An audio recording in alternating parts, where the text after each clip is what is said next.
saliendo del coche cuando de repente oímos un enorme... ¡Hey, Marta! Acaba de salir, vendrá enseguida. Acaba de venir, saldrá enseguida. Un jarrón de cristal de Bohemia. ¿Quién te ha dicho eso? A mí nadie me ha dicho nada. Yo lo que había oído es que Clara tenía un rollito. ¿Un rollito con quién? Esto no está pasando.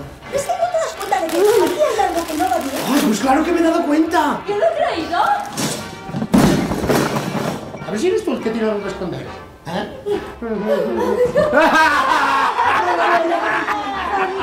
Su paciente está ahí arriba, agarrado un cojín y chupándose el dedo.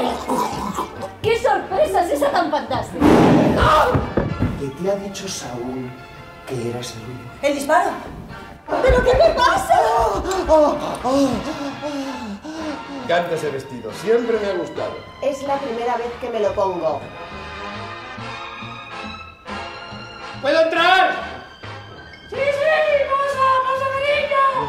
¡Saúl! ¡Ey, Marte! Ya me lo has dicho Cuco, pero ahí está taparado a los oídos. ¡Hombre, que no voy bebidos! Encuentro que hay una cierta excitación en el ambiente. Me parece que la historia es difícil de creer, pero sí hemos hecho lo imposible para que no se enterarais de lo que estaba ocurriendo. Para él es muy absurdo todo. Sí, señor. A lo mejor ha sido un intento de suicidio y a lo mejor no. Yo no lo sé, pero ya no me importa.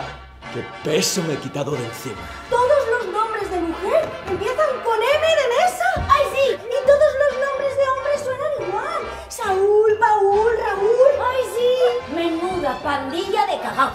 Y Marcos, que no es imbécil, atacabos.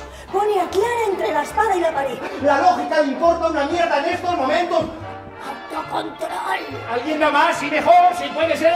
Nerviosa, Asustada. Grosera. Atónita. falsa, Culpable. Perpleja. Anónima. borracha. ¡Nerviosa! Yo no he oído los disparos de ninguna de las maneras. Pues mira, vamos, ti. ¡Vamos! Hay dos policías a punto de entrar.